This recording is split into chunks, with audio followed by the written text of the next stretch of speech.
Bonsoir à tous et à toutes. Donc voilà, je reviens pour la suite, pour faire suite en fait à cette vidéo donc de reliance et de présentation, j'avais intitulé comme ça, reliance et présentation. Et donc du coup on avait commencé à regarder un petit peu, donc de ce point, on partait dans le point de départ, parce que finalement ce point de départ là il était propre à tout le monde.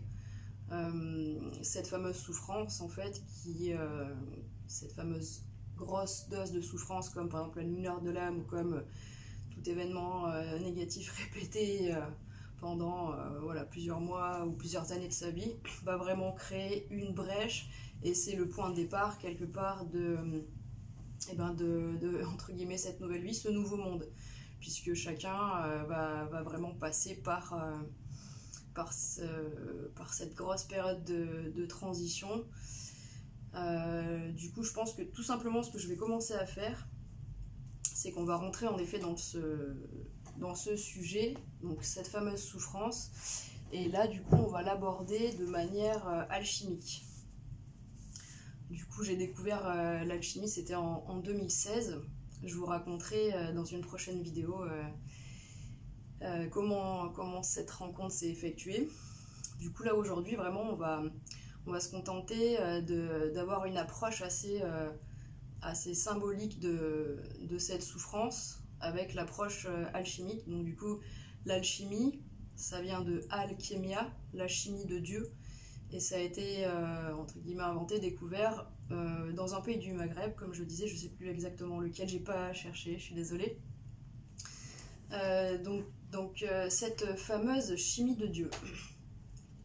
Donc l'alchimie, on peut le rapprocher de ce qu'on appelle la langue des oiseaux, parce que finalement la langue des oiseaux c'est un des outils de l'alchimiste. Donc aujourd'hui je suis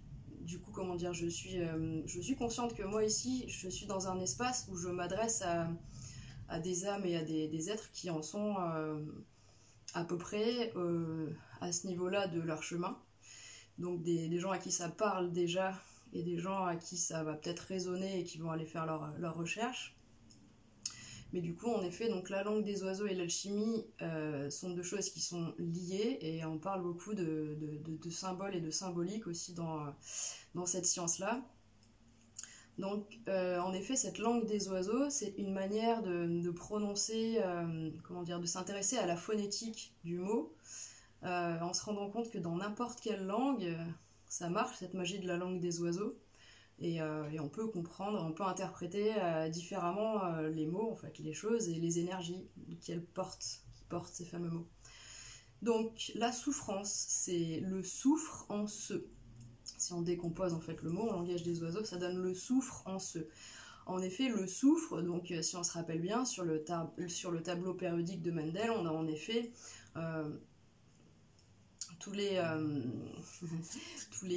composantes en fait de la vie. Là ça me fait penser à Weber qui disait très justement qu'en effet nous sommes, nous humains et tout être vivant de matière, composés d'un pourcentage très précis de tous ces éléments du tableau périodique de Mendel.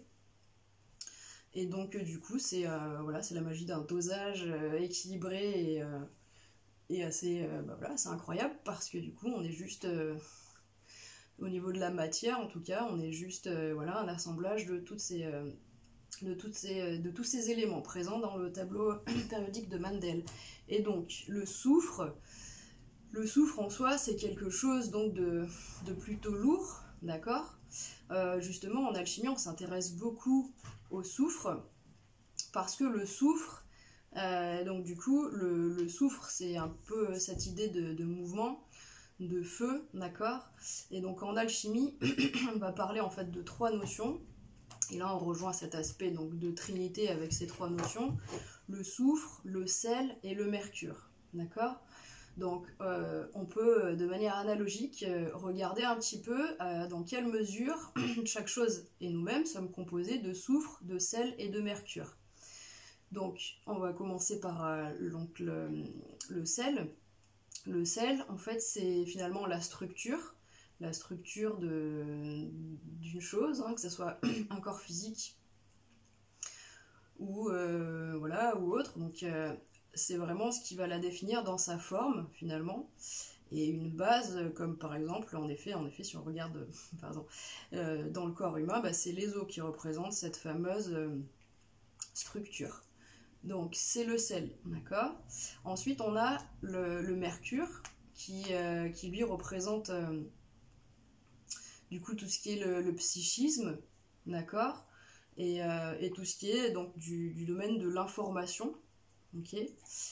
Ça nous renvoie en effet à Mercure, donc le messager des dieux, hein, la planète Mercure, et donc du coup qui vient délivrer les messages des dieux.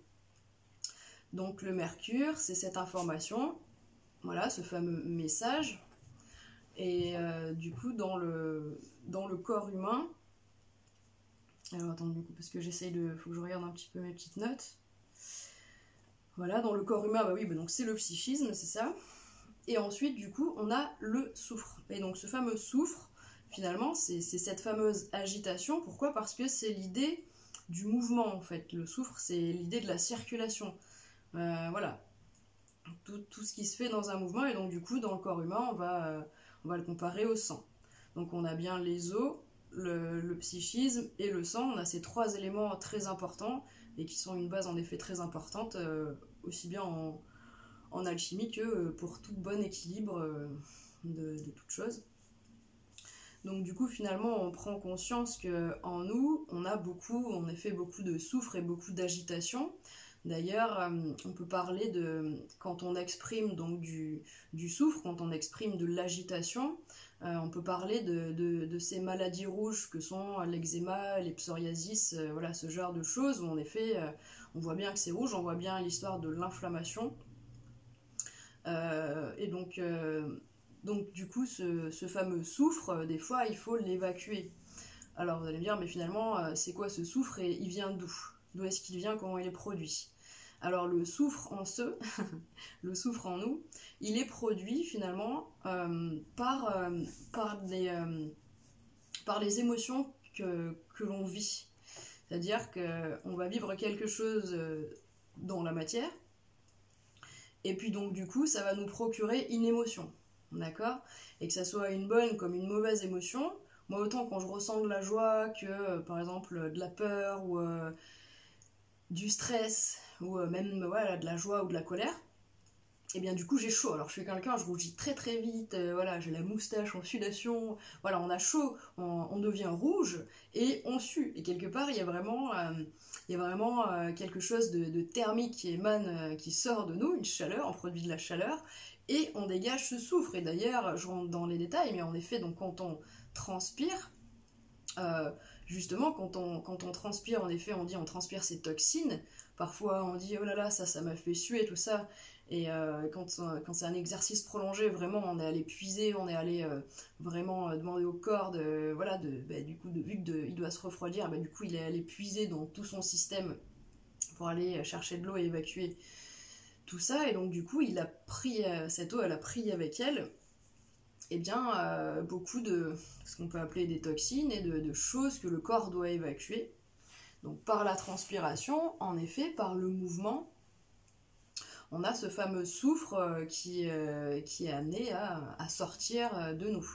Donc si on revient sur le principe de une émotion va créer du soufre en nous, ça ne veut pas dire qu'on crée le soufre et qu'il reste coincé en nous, d'accord? Quand on exprime une joie, et ben on peut sauter au plafond, on peut se mettre à courir comme un fou, quand on est au colère on va aller taper dans son sac. Donc bien sûr que le soufre il reste pas coincé en nous à 100% et à chaque fois, mais par contre, en effet, il y a tellement de fois où on a retenu nos émotions, où on s'est contenu, voilà, et où des fois on n'a pas pu vraiment exprimer, où on a dû se retenir, et bien quelque part on a accumulé énormément de soufre, énormément d'agitation en nous. Donc du coup, c'est vrai que le but finalement, c'est d'aller l'évacuer, ce soufre, et de manière complètement fluide. On va le faire dans sa vie normale, quand on est un peu... mettons, moi je sais pas, quand on se sent trop plein d'énergie, on va aller courir un petit peu, on va se faire une dépense physique, ou chacun trouve ses moyens et ses méthodes. Après, c'est vrai qu'il y a vraiment des moyens et des méthodes qui sont étonnants, et je vous parlerai d'un moyen ou d'une méthode qui est vraiment étonnante sur comment on peut se libérer de son soufre par un soin qui s'appelle la trame, mais on en parlera plus tard. Là pour l'instant, en effet, on va s'attacher au fait que chacun est son propre alchimiste, l'alchimiste de sa propre coupe, et donc du coup, à un moment de sa vie, dans cette fameuse nuit noire de l'âme, il va prendre conscience qu'en effet, on va prendre conscience qu'on est trop chargé émotionnellement, et que du coup, il faut absolument trouver des moyens pour faire sortir ce soufre, puisque du coup, comme on disait, il faut trouver donc cette fameuse sérénité, ce fameux calme qui va se déposer en nous et qui va s'installer en nous. Il va pouvoir cela va pouvoir se faire à partir du moment où on aura enlevé en effet ce surplus d'agitation, d'accord ? Donc mettons qu'en effet on prenne ce soin de la trame, ou qu'on prenne une bonne course à pied, d'accord ? Ou une bonne séance de taper dans un sac de sable. Et à la fin de cet exercice-là, en effet, on a senti, on a sué, on était tout rouge, oh là là, ça nous a fait du bien. Et puis en effet, on va se prendre une bonne douche, et quand on sort de la douche, eh ben on est détendu, on est beaucoup plus léger, on est beaucoup plus apaisé. Et on peut donc, en vérifiant, comment dire, là c'est pour le coup ça empirique et c'est factuel, si on vérifie soi-même dans sa vie, quand on exprime son soufre, quand on sort du soufre de notre corps, de notre âme, derrière il y a un apaisement, il y a un mieux. Donc ça, voilà, c'est pas juste, il faut vraiment prendre conscience que c'est pas juste un phénomène qui est physico-mental, c'est vraiment quelque chose c'est biochimique, il y a des choses très importantes et très précises qui se passent en nous pour nous aider, pour nous aider à évacuer tout ça. Donc quel but en effet d'avoir vidé cette coupe et de pouvoir dans ces moments d'apaisement, de plénitude, de tranquillité, de joie, de plaisir, de se gorger du coup, puisque l'univers a horreur du vide. Si on a fait de la place pour quelque chose, ça restera jamais vide, hein. Il faut le remplir du coup, voilà, souvent après une course à pied ou quelque chose ou un soin, on va se mettre cocooning, on va se boire une petite infusion, on va se mettre une petite musique, et en effet là on se remplit en fait, on emmagasine, voilà, parce que donc du coup on parlait de ces fameux chakras qui sont tout le long de notre colonne vertébrale, qui sont finalement des bobines en fait, hein. Les chakras, ce sont des bobines électriques, d'accord ?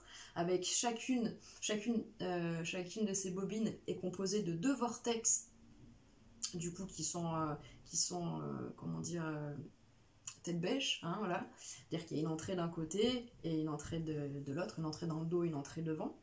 Et donc du coup, ben voilà, quand on a bien nettoyé, on a bien enlevé ce soufre, et ben du coup derrière les petites bobines, elles tournent à plein régime et elles emmagasinent bien ce qu'il faut, quoi. Donc il y a une partie, nous on fait du boulot, mais derrière en effet la vie et les processus magiques du coup se font tout seuls. Alors donc voilà, donc le souffranceux. Voilà, donc l'alchimie qui parle en effet de cette importance de se débarrasser du lourd pour aller vers le léger. Et ça, c'est vrai que c'est vraiment une notion qui est très importante, de s'alléger, d'alléger en effet son âme. C'est comme si on est ce ballon qui va monter au fur et à mesure, qui va rejoindre les cieux, qui va rejoindre son aspect, cette unité, voilà. Tous ces potentiels, toutes ces capacités, au plus on va s'élever, au plus on va aller les connecter, d'accord ? Parce que c'est un processus qui c'est comme ça en fait, ça nous dépasse, et qu'on en soit d'accord ou pas avec ça, finalement c'est ce qui se passe.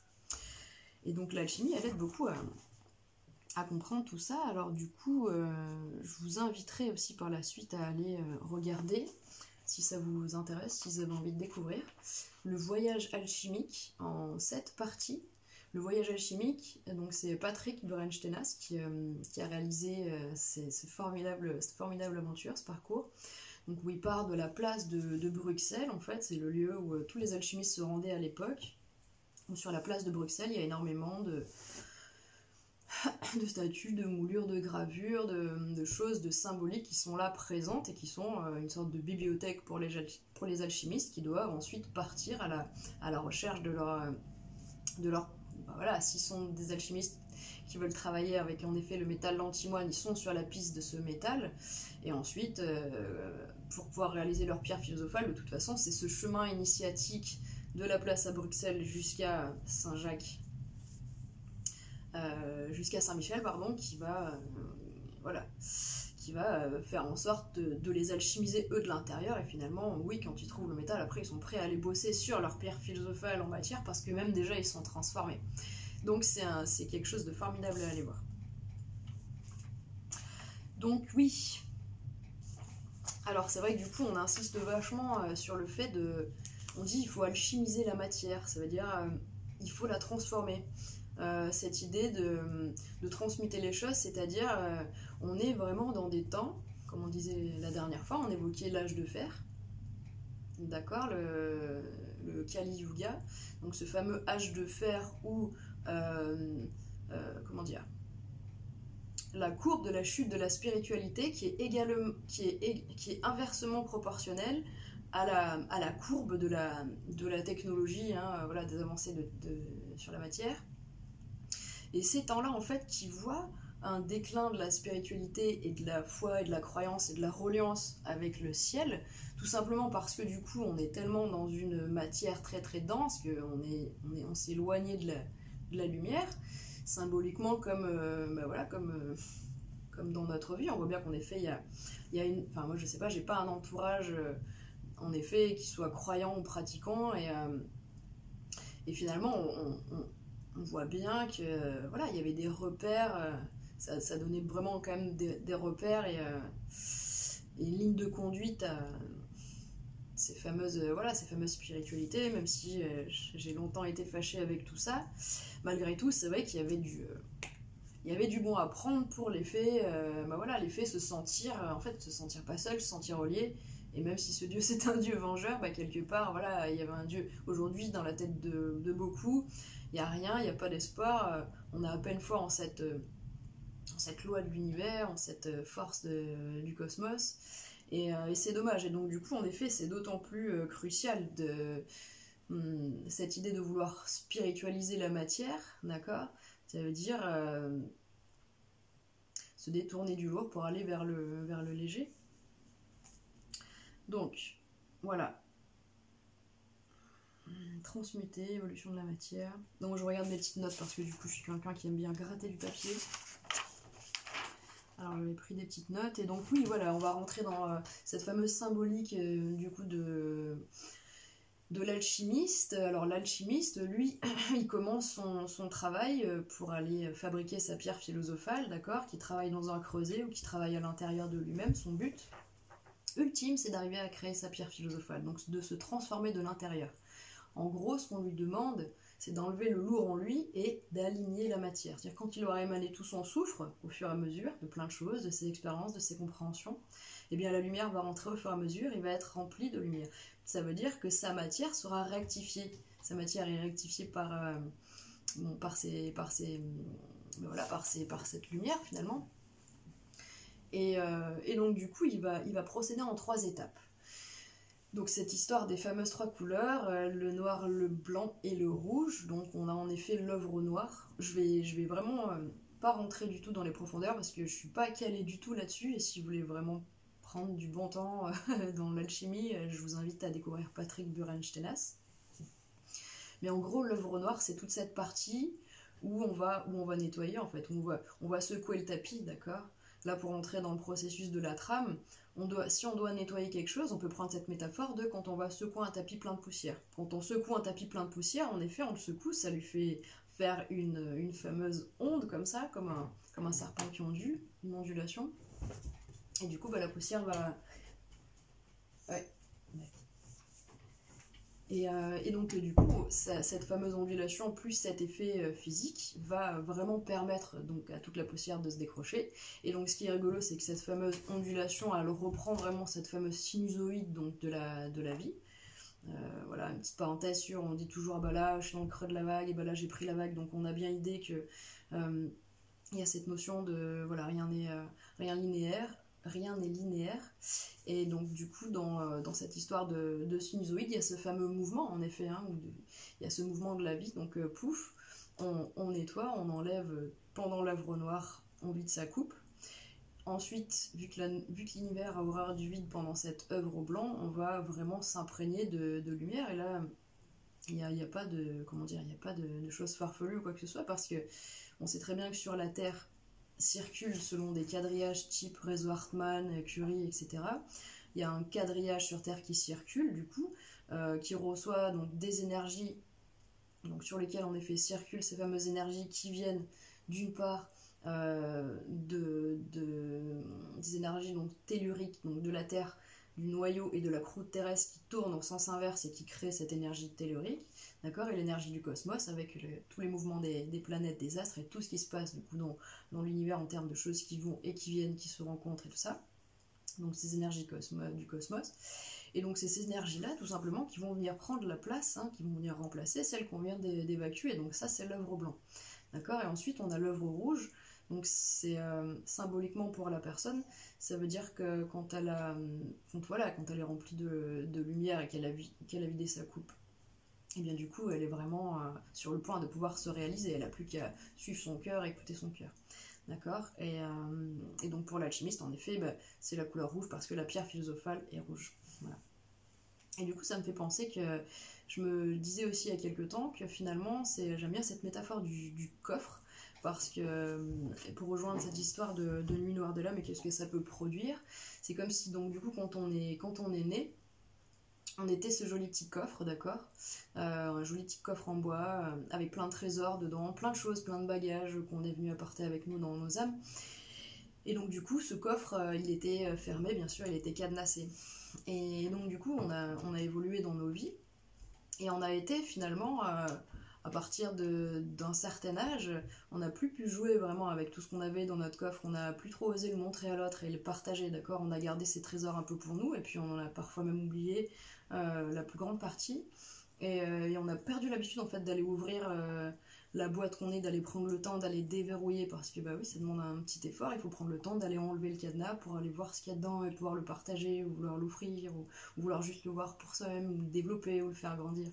Et donc du coup, à un moment donné de sa vie, quand on a cette brèche et cette faille qui arrive, et qui nous cause donc beaucoup de souffrance, c'est comme si, paf, ça fait sauter le cadenas en fait.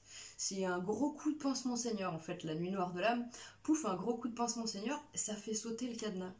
Et ce qui veut dire que quelque part, alors on est là, on est effondré, et on est toujours ce coffre, on est toujours juste ce coffre en fait, on est toujours juste dans cette enveloppe extérieure, dans cette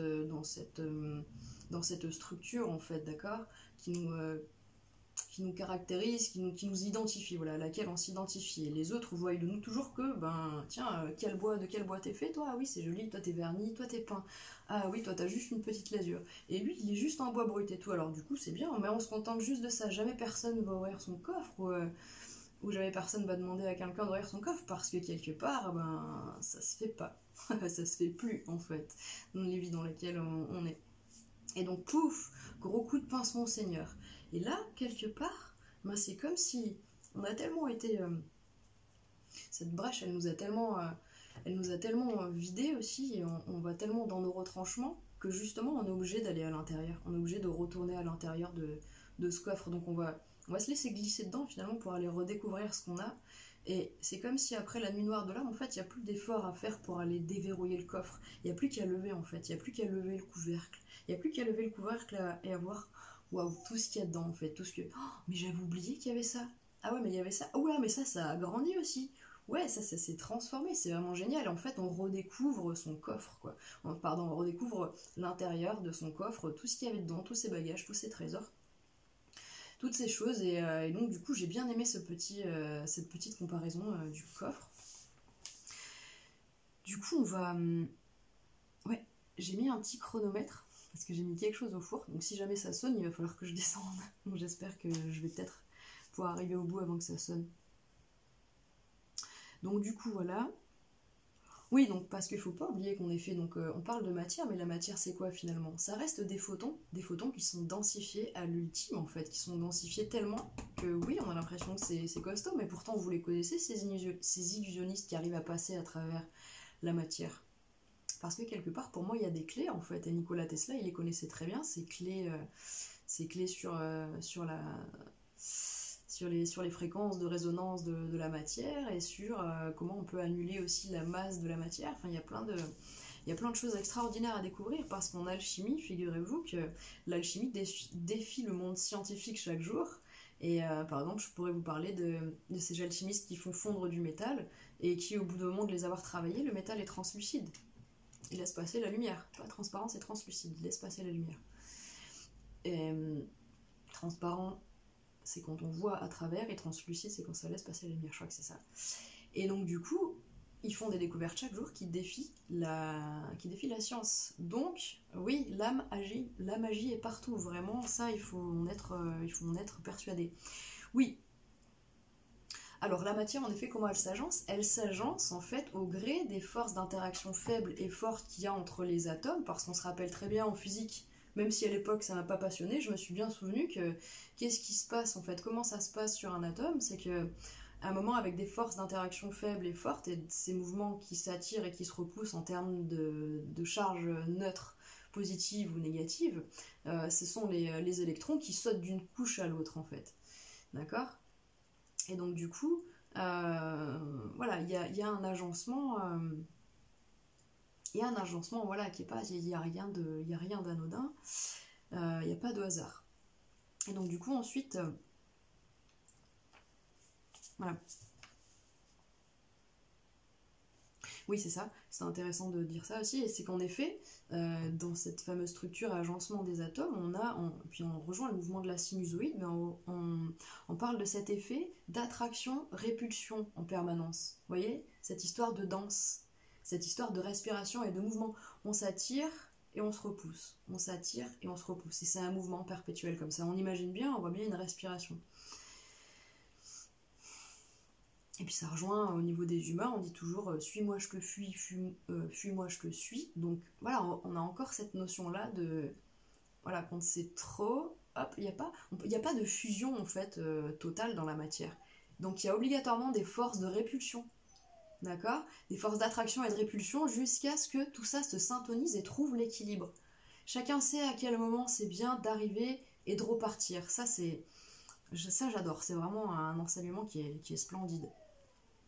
Donc du coup, on va prendre cette métaphore du fait qu'on soit comme un bout de charbon. Ça veut dire que notre matière, elle est chaotique, elle est pleine de soufre, elle n'est pas alignée, ce qui fait que la lumière passe pas. Et donc finalement, on est un bout de charbon. Mais rassurez-vous, n'importe quel bout de charbon, donc, du coup présent sur la planète Terre en tout cas, est voué à devenir un cristal. C'est-à-dire que son cheminement, à lui, c'est son objectif, c'est de devenir un cristal. Et puis il le fait sans forcer, il le fait. Il prendra tout le temps qu'il faut pour le faire, mais à la fin, il sera ce cristal-là.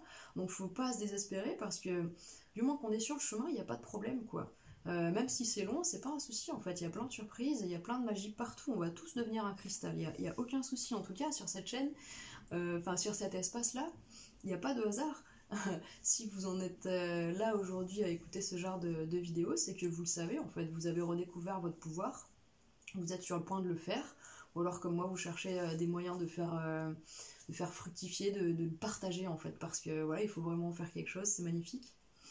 Mais rassurez-vous sur ça. Donc en effet, c'est vraiment ce que, comment dire, là on rejoint l'enseignement de Christ, mais on a tous un Christ en nous, on est tous ce fameux Christos en devenir, et voilà, et avançons tous ensemble, mais donnons-nous la main en fait, quoi. J'ai vraiment cette idée de ok, mais on va le faire ensemble en fait, on va pas juste chacun être dans son coin comme on a cru qu'on était dans son coin depuis 35 ans. Non, ça y est, maintenant on va trouver des ressources, on va trouver des collaborations, des partenariats, et on va devenir on va devenir de plus en plus alignés. Oui, parce que pourquoi? Parce qu'il y a trop de chaos à l'extérieur, et parce que justement c'est ça qui doit s'équilibrer, tout simplement. Enfin ça, après c'est mes convictions, hein. C'est ce qui fait que j'avance. Donc le Christ et l'alchimie, ben voilà, on vient d'en parler un petit peu. Donc oui, alors si j'avais une petite... il y avait une notion de foi, excusez-moi, avec l'alchimiste, en fait, il est sur un chemin de foi, en fait, parce que sur son chemin, il comprend que pour faire fondre son métal, en France, on utilise l'antimoine, c'est le métal le plus dur possible, d'accord? Pour faire fondre de l'antimoine, l'alchimiste, il prend son creuset, il le met dans son creuset, donc c'est un petit récipient, d'accord? C'est l'heure de la soupe. Alors, ça patientera encore 2 minutes. L'alchimiste, il met son métal dans son creuset, donc voilà, une sorte de petit bol là qu'il va mettre sur son feu de cheminée. Il va allumer son feu, tout ça. Et en fait, il va se rendre compte que jamais la chaleur de son foyer ne pourra atteindre la température de fusion du métal antimoine. D'accord? Et donc, par contre, ils sont durs, et on est tous durs, d'accord? On est cartésien à la base, et c'est bien, c'est ce qui nous permet d'être ancrés, tout ça, de ne pas tomber dans toutes les croyances possibles. Mais en fait, au bout d'un moment, il va vraiment lire ce que l'alchimiste il doit faire normalement quand il fait fondre son métal. Il doit aussi appeler l'esprit de la salamandre, d'accord? L'esprit de la salamandre, c'est l'esprit du feu. Voilà. Donc cet esprit du feu, il doit l'appeler. Ça veut dire que ça me fait penser à un des travaux d'Hercule, en fait. Quand il doit tuer l'hydre, il comprend qu'à chaque fois qu'il tranche une tête, il y en a deux qui apparaissent, et en fait il comprend que sa propre force est que de lui-même, de tout seul, il n'y arrivera pas. Et à un moment, il est désemparé, et il lâche prise. Il s'en remet au ciel, en fait. Il s'en remet à la divinité, il s'en remet au divin, il s'en remet à cette force supérieure qui lui... Et il dit, ok, je m'en remets à vous, aidez-moi. Et là, d'un coup, pouf, voilà, l'idée lui descend, et il trouve la solution pour vaincre l'hydre. Mais du coup, en nous, c'est un peu pareil. Donc du coup, l'alchimiste, du coup, c'est pareil pour lui. C'est-à-dire qu'il a essayé peut-être 500 fois de faire fondre son antimoine, et ça n'a pas marché. Et donc du coup, là, ce jour-là, voilà, tout ça, quand même, l'a travaillé depuis quelques temps. Et ce jour-là, il y a suffisamment de choses qui se sont passées en lui pour que, oui, avec son cœur, avec sa foi, en ayant lâché prise, en se sentant épaulé. Il n'a plus cette idée de je vais tout contrôler tout seul, il se sent épaulé par ce qui est plus haut que lui, et il va appeler avec son cœur l'esprit de la salamandre, et là, comme par magie, et bien voilà, le feu s'affole, et en effet le métal fond. Donc là, moi je vous raconte pas de salade, en tout cas je me base sur l'histoire de Patrick Burenstass, qui est vraiment génial, et j'imagine que c'est pas le seul alchimiste qui a entre guillemets résisté avant d'appeler l'esprit de la salamandre. Mais donc du coup, quand il a réussi à fondre son métal antimoine, ce qui se passe, c'est que donc il va se passer certaines réactions à l'intérieur de ce creuset, et quand le métal aura fondu, derrière l'alchimiste va le faire donc durcir, hein, il va le sortir du feu, tout ça. Et en fait, l'objectif, c'est que dans cette boule de métal du coup, qui a durci, il va prendre son petit marteau, il va le casser, il va le tailler. Et à l'intérieur, normalement, se trouve la pierre philosophale. Ce qui se passe, c'est que là, il faudrait faire une sorte de dessin. C'est qu'en fait, on va dire que voilà, la pièce de métal, elle est ronde. La pièce de métal, elle est ronde. Et il faut imaginer, regardez, donc du coup, j'ai fait des sortes de traits qui rejoignent tous vers le centre, d'accord?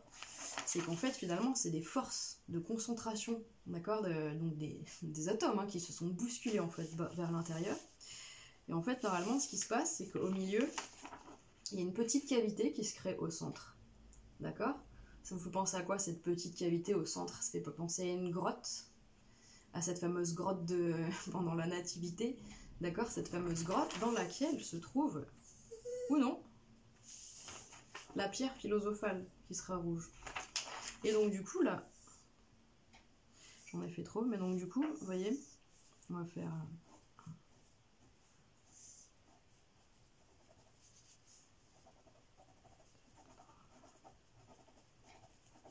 J'adore dessiner, je suis trop forte. 1, 2, 3. Non, c'est nul.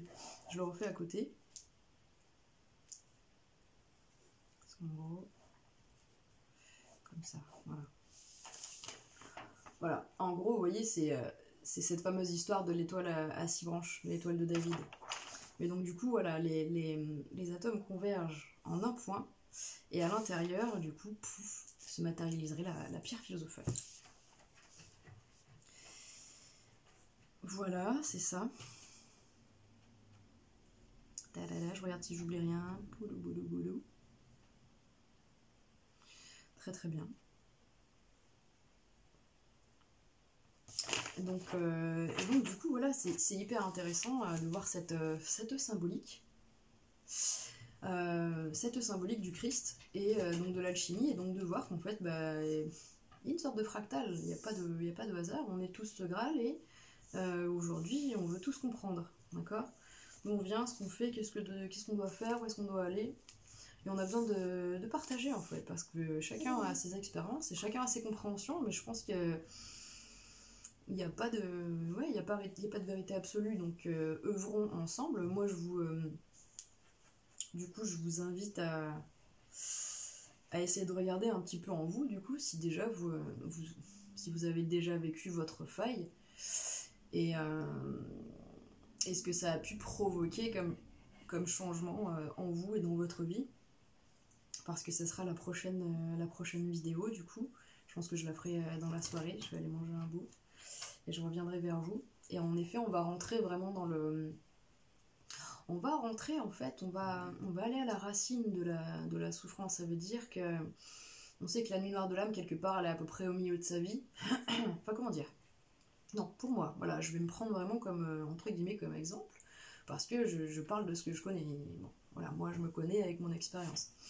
Donc voilà, elle est à la moitié de ma vie, mais malgré tout, toutes ces souffrances qui ont fait une grosse dose à un endroit, elles ont été déjà parsemées, elles ont été plantées antérieurement, ces graines de souffrance, d'accord?